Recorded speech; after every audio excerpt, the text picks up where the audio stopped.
10 अप्रैल 2022 रामनवमी का दिन था। भारत को राम राज्य कहने वालों के लिए बड़ा दिन था। इतना बड़ा कि देश के कई राज्यों से अलग अलग तस्वीरें सामने आने लगी। ऐसी तस्वीरें जिससे ये साबित होता है कि आने वाला भारत कैसा होगा। अब इन तस्वीरों को देख लीजिए। ये तस्वीर हैं जवाहरलाल नेहरू यूनिवर्सिटी के छात्रों की, जिनका आरोप है कि इन्हें एबीवीपी के लोगों ने रविवार को रामनवमी के दिन नॉनवेज खाने के चलते इन्हें पीटा। वहीं एबीवीपी के लोगों का आरोप है कि छात्र पूजा कर रहे थे, जिस पर लेफ्ट के लोगों ने हमला कर दिया। घटना के बाद लेफ्ट के लोगों ने 11 अप्रैल की सुबह एबीवीपी के अज्ञात छात्रों के खिलाफ धारा 323, धारा 341 जैसी कई अन्य धाराओं में एफआईआर दर्ज कराई। एफआईआर के बाद भी लेफ्ट के लोग दिल्ली पुलिस के हेडक्वार्टर के बाहर प्रोटेस्ट करने के लिए आए और उनकी मांग थी कि मामले की जल्द से जल्द जांच कराई जाए और तुरंत एक्शन लिया जाए। लेकिन पुलिस प्रशासन ने उन्हें तुगलक रोड पुलिस स्टेशन पर डिटेन कर लिया। हिंसा के दौरान की एक तस्वीर खूब वायरल हो रही है, जिसमें एक छात्रा खून से लथपथ नजर आ रही हैं। छात्रा का नाम है अख्तरिस्ता। हमने छात्रा से बात की और उनसे इसका कारण पूछा। 10th को, जो कि संडे था, तो उस दिन जेएनयू के सारे हॉस्टल्स में नॉनवेज खाना दिया जाता है, चिकन या मटन, और उसके साथ साथ वेज खाना भी होता है उन स्टूडेंट्स के लिए जिनको वेज खाना है। तो यू हैव अ चॉइस कि आपको नॉनवेज खाना है या वेज खाना है। तो संडे को 10th को जब फूड सप्लायर जो थे वो चिकन लेकर आ रहे थे कावेरी हॉस्टल के बाहर, तो उनका जो वेंडर था, उनको जब वो बाहर निकले गाड़ी से, तो एबीवीपी के लोग पहुंच गए हॉस्टल के बाहर और उनको अलाउ नहीं किया चिकन पहुंचाने के लिए हॉस्टल मेस में। और काफी उनके साथ बदतमीजी की गई, उनको हरास किया गया, उनको हैकल किया गया। और ये सब चीज जब हो रही थी, तो इसको देखते हुए जब कॉमन स्टूडेंट्स आए और जो मेस कमेटी के जो स्टूडेंट्स हैं वो जब बाहर आए, तो उनको काफी मारा गया और उनको काफी हरास किया गया एबीवीपी के जो गुंडे थे उनके द्वारा। तो जब ये बात बाकी लोगों को पता चली, बाकी स्टूडेंट्स को और जेएनयू को पता चली, तो और भी सारे हॉस्टल से लोग वहां पे पहुंचे उस हॉस्टल में, कावेरी हॉस्टल में।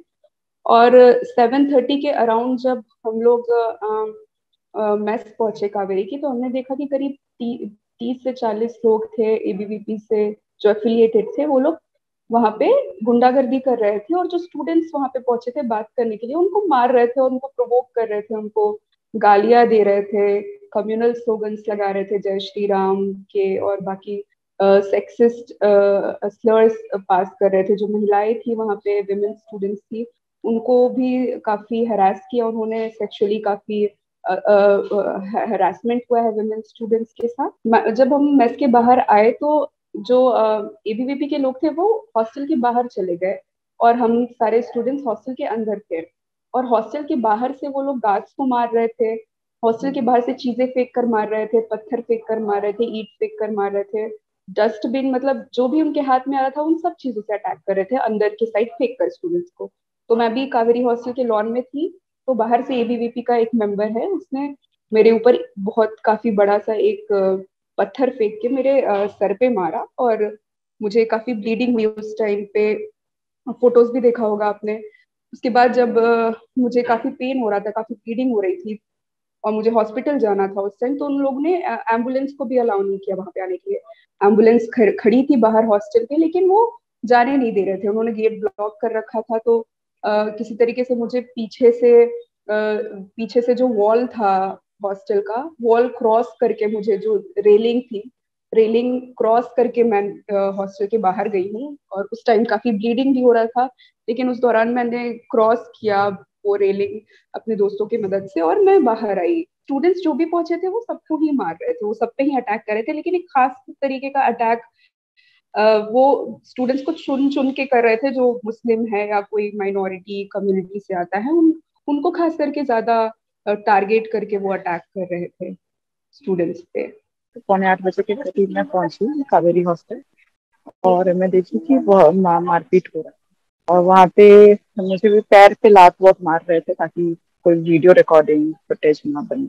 उसके बाद धीरे धीरे माथे पे मारना, मेरा यहाँ पे पूरा सूजा हुआ भी है, आंखों पे, फोरहेड पे मारा, फिर धीरे धीरे धक्का मुक्की, खींचातानी, लड़कियों के ब्रेस्ट ग्रैब करना, रेट फेड देना, टैक्स फेड देना, रात को देख लेंगे कहाँ जाती है उन्हें पता।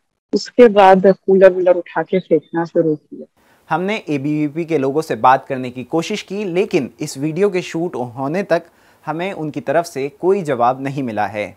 इंडियन एक्सप्रेस की खबर के मुताबिक जेएनयू के कावेरी हॉस्टल के मेस सेक्रेटरी को एक दिन पहले कहा गया था कि रविवार 10 तारीख को हॉस्टल में नॉनवेज फूड ना दिया जाए, और इस बात की पुष्टि मेस वार्डन गोपाल ने भी की। उन्होंने कहा कि वो नहीं चाहते थे कि इस तरह का माहौल हो जो 10 तारीख को देखने मिला।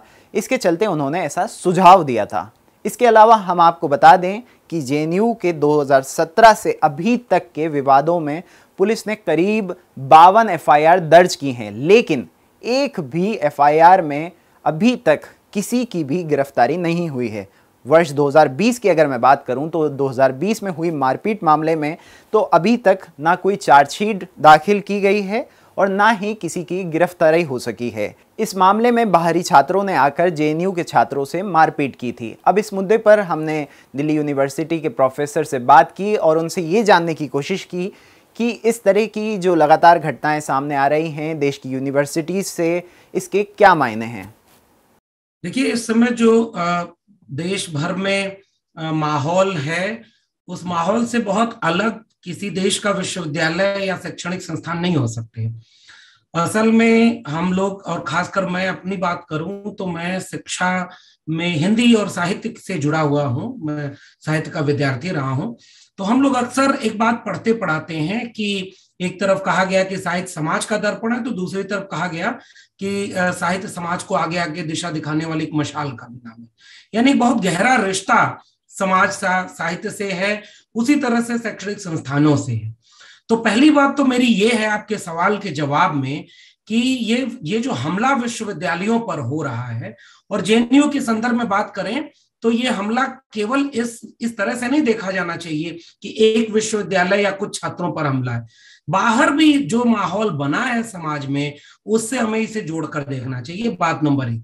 बात नंबर 2 कि बाहर की जगहों पर अगर इस तरह के हमले होते रहेंगे, एक संप्रदाय के खिलाफ नफरत का माहौल होगा, और खास तरह से बहुत हिंसक भाषा का इस्तेमाल होगा, हिंसा करने को उकसाया जाएगा, उसे धर्म के लिबास में प्रोपोगेट किया जाएगा, और जो लोग हिंसा में लिप्त होंगे उन्हें कोई सजा नहीं दी जाएगी।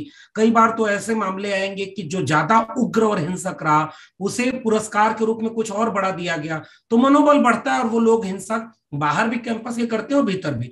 दूसरा पहलू इसका ये है कि ओवरऑल जैसा माहौल इस देश में बनाया जा रहा है, महंगाई है, बेरोजगारी है, अशिक्षा है, बीमारी है, बेकारी है, यानी आम जनजीवन बेहद त्रस्त है। इस पर कोई सवाल न पूछे, किसी पॉलिटिकल पार्टी से कोई ये न पूछे कि हमें बतौर नागरिक क्या मिलना चाहिए था, जिसका वादा आपने किया था वो क्यों नहीं मिल रहा है। ये सवाल कहां से पैदा होते हैं? एक देश में सवाल नागरिक पैदा करते हैं, और विश्वविद्यालय नागरिक पैदा करने की एक प्रयोगशालाएं होती हैं। तो आप सवालों से डरते हैं और सवालों का जवाब आप नहीं देना चाहते, तो ये दोनों काम पैरेलल कर रहे हैं। एक तरफ हिंसा का माहौल, नफरत का माहौल बनाए हुए हैं, और दूसरी तरफ जहां से सवाल उठ सकते हैं उनको लगातार कमजोर और बर्बाद किया जा रहा है। नई शिक्षा नीति के नाम पर ऐसी नीतियां बनाई जा रही हैं जो अकादमिक संस्थानों के चरित्र को कमजोर करें, उन्हें निजी हाथों की तरफ ढकेला जाए, और कैंपस के भीतर भी हमेशा विवाद और हिंसा का माहौल बना रहे कि असली मुद्दों से बहस भी डाइवर्ट की जाए। और सांप्रदायिकता का जहर अब देखिए पूरे देश में फैल चुका है, इसलिए अपने एजेंडे पर भी ये काम किया जा रहा है। आपके सवाल का दूसरा पहलू जो है कि केवल जेएनयू के विशेष संदर्भ में चूंकि आज बात कर रहे हैं, उसमें आपने खुद अपने सवाल में कहा कि 2017 से अब तक लगभग 50 मुकदमे दर्ज हो चुके हैं। जेएनयू पर निशाना साधने की कई वजहें हैं, और आज ही कल की एक रिपोर्ट है, सरकारी जो संस्थान है वो संस्थान कह रहे हैं कि इस समय देश का सबसे प्रतिष्ठित विश्वविद्यालय कौन है? जेएनयू। सबसे अच्छा रिसर्च कहाँ हो रहा है? जेएनयू में। सबसे अच्छा एकेडमिक एटमॉस्फेयर कहाँ है? परस्पर विरोधी आवाजों को भी एक लोकतांत्रिक ढंग से डिबेट, डायलॉग, डिस्कशन का माहौल कहाँ है? जेएनयू में। और एक आइडियोलॉजिकल चैलेंज भी जेएनयू देता रहा है, इसलिए लगातार जेएनयू पर अटैक हो रहा है, और उसी का एक खामियाजा भुगतना पड़ रहा है कि जेएनयू में एक ऐसी प्रयोगशाला बना दी गई है कि जेएनयू को बर्बाद करने वाले वीसी को और यूजीसी का चेयरमैन बना करके प्रमोट किया जा रहा है। तो इस वजह से ओवरऑल जो चैलेंज बना हुआ है जेएनयू, ये उसी का परिणाम है। हमेशा इसी तरह की बहसों में उलझाए रखने की कोशिश है, और असली मुद्दे शिक्षा और रोजगार के हैं, महंगाई के हैं। वो जो मुद्दे हैं उसको लेकर के इस देश में बहस ना हो, इसलिए नफरत और हिंसा का माहौल एक संप्रदाय के खिलाफ उठाया जा रहा है।